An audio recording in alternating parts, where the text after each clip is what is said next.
No se sap res. La mesa ens ha dit a tot que ens contestaran per escrit.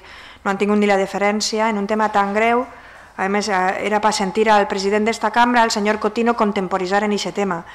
Clar, qualsevol diputat que li diguen alguna cosa que no és correcte, quan així el que n'hi ha és una amenaça de violar a una diputada. A mi me sembla d'una gravetat extrema la tebiesa amb la que està reaccionant el Partit Popular i la direcció d'esta casa davant un atac tan masclista, un atac tan violent, perquè això és violència simbòlica, masclista, i que no hi hagi una reacció furibunda de la direcció d'esta cambra, però també he tirat de menys, a banda d'alguna telefonada privada, declaracions d'altres partits, d'associacions de dones i en general del moviment feminista. Ja que me preguntes, doncs mira, com aquell, gràcies per la pregunta. Perquè així s'han muntat debats nacionals per los morritos de no sé quina ministra i quan n'hi ha una conversa entre un empresari que feia negocis amb els diners de la cooperació i el seu advocat, ojo, que és un senyor lletrat, que aquestes són les coses que a mi me fan avergonyir-me a vegades de la meva professió. Parlen de violar a una diputada i se'n riuen i diuen, pues sí, pues això farem o qualsevol barbaritat. No hi ha un debat nacional sobre aquest tema. I fins a quin punt els canalles estan a prop del govern del Partit Popular de la Comunitat Valenciana. I que a hores d'ara el conseller Blasco tinga la santa jeta de sentar-se en l'escó del síndic del grup majoritari d'esta comunitat autònoma és una mostra palpable d'hast a quin nivell de cloaca ha caigut la política valenciana i aquesta institució. Este senyor en qualsevol país normal estaria cessat fulminantment i estaria amagat sota l'última pedra que trobara en este país per a que ningú no li farà preguntes.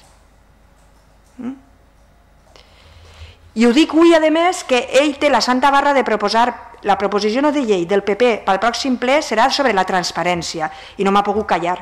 Li he dit, i la va presentar vostè, no? I m'he tirat a riure, perquè, vamos, que tinga la doble moral i la barra de dir que defensaran una proposició sobre la transparència, el senyor més fosc de la política valenciana, el Rasputín de la política valenciana, això té pelendengues. I que el senyor Fabra el mantinga en el seu puesto segurament és perquè el senyor Blasco ara mateixa val més per lo que calla que per lo que diu.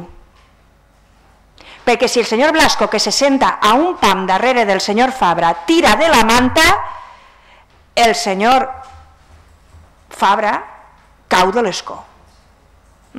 Aquell només té que tirar de la manta. I cau fins a la punta or. I per això no el toquen. Perquè a veure en quin país un senyor que parla de violar a una diputada o un senyor que parla dels negrates de Negrolàndia, ojo, imagineu-vos això en França, en Estats Units, los negratas de Negrolàndia.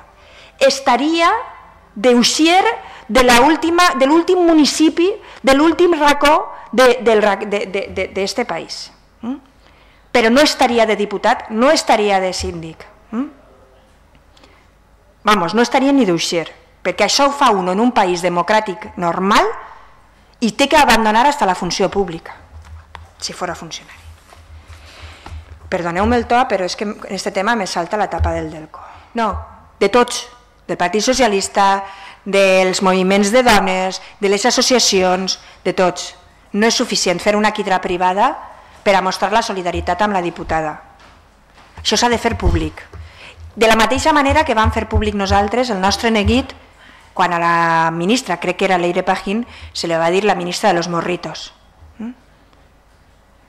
Pues en més raó, la diputada a la que quieren violar, crec jo, que s'haguera merescut la solidaritat d'altres partits i del moviment feminista.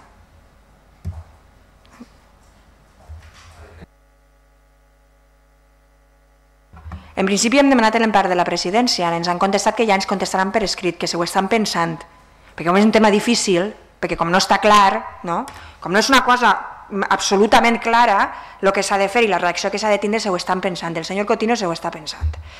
I aleshores anem a veure qui ens contesten i en funció d'això també farem. a la Comissió de la Dona o directament al plenari. Perquè jo pense que el que no és just és que aquesta diputada se tinga que defensar a soles. No perquè siga del meu grup, ojo. Estaria igual d'indignada si fos una dona d'un altre grup. I vosaltres sabeu que nosaltres sempre hem defensat el que creiem just. Igual quan se va bloquejar la tria d'un senador, salvant les distàncies, però era un grup que tenia dret i no ens afectava a nosaltres i vam pelear quasi més que el grup afectat. Doncs igual, si no fora Mireia Mollà i fora qualsevol diputada del grup popular, del grup socialista o del grup d'Esquerra Unida, nosaltres haguérem posat el crit en el cel. I així tot el món ha callat. I mira, tenia que dir-ho, perquè si no rebentava més coses.